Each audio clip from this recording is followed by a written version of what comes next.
Now we're going to look at a demonstration of a TCP segment. We're actually going to look at a Wireshark capture that shows some TCP traffic. And while it will look different than the diagram does, as I said, the diagram can be a little bit difficult to follow, but when you see how an actual segment looks, you can see how they pretty much map together. In particular, I want to show you just some of the highlights of the fields in the TCP segment, such as a source address, destination address, the source port and destination port, the sequence and acknowledgement numbers and flags and so forth. These are very important to understand for basic packet analysis. So with that said, let's go ahead and look at our Wireshark capture. Alright, we're in our Windows XP box and we're looking at our Wireshark capture. And while I've captured a lot of different traffic, I want to show you a couple of TCP segments in particular. I've got one highlighted right here, and if you look down into the middle pane, we can expand the TCP protocol, and there's some things that we want to go over with you on it. First of all, we've got our source port, so the sending computer sent it from port 1035, and again that was a random port generated on the source computer. The destination port is HTTP, which is port 80. Now that is the port, as we know, for World Wide Web. So this is a World Wide Web and HTTP packet, which is a TCP protocol. We start out with a sequence of 0 and a length of 0. Our source port again listed here. And here's our relative sequence number. Again, sequence numbers are randomly generated, and for our purposes here, the relative sequence number basically means the start of the conversation. It's relative to this particular TCP conversation. We've got a header length, and then we've got flags. Now let's look at the flags that we see here. This will show which flags are set and not sent. And this is a send packet, so the send flag is set.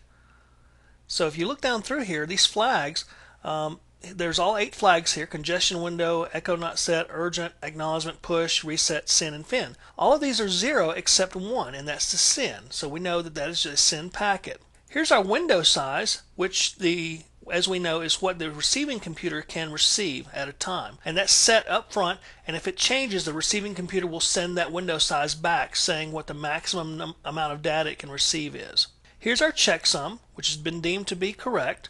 And this was generated automatically when the packet was first generated, when the segment was generated and sent out. And the receiving computer will basically check this checksum, it'll recalculate, and if it matches, then the segments match and there was no damage to the data in transit. So we've got the checksum here, and we've also got options, different options that we can see.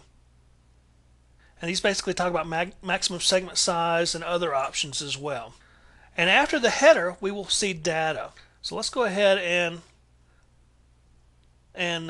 minimize this, and let's move on to another packet. Now we're looking at the header information. The data will actually be down here in the data pane. Let's look at another one, the one that comes right after it.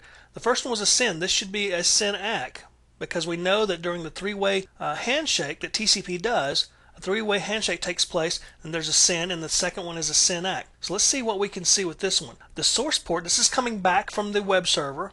So source port is port 80. And it's headed back to the original source port. So these ports are maintained throughout the conversation so that the conversation can be kept track of. The sequence number from the receiving computer, and the acknowledgement number, and the header length and the flags. And in this case, we have send and ACK set. So we know that this is the second part of a three-way conversation, a three-way handshake. It confirms the same window size. It hasn't changed that.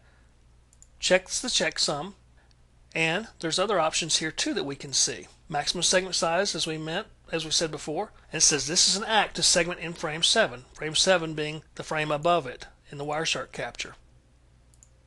So we've got all the data here that we've talked about in the TCP segment construction.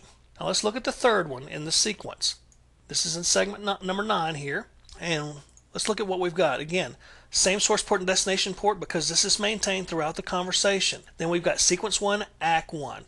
So as you can see, our sequence and ACK acknowledgement numbers have increased by 1, and this will go on throughout the conversation. So we can actually keep track numerically of what segments have been sent when, and put them all back in order if we need to. Same flags again. This time the ACK is set, window size is still the same, and the checksum checks out. Let's look at our sequence ACK analysis. Basically, this is an ACK to the segment in frame 8, so it tells you that it comes right after that segment. So that's essentially all there really is to TCP header. And as we've seen, the packet construction, or the segment construction rather, is not too much different than other segments. And as we go through the analysis of TCP packets and so forth, you'll use this information throughout the course.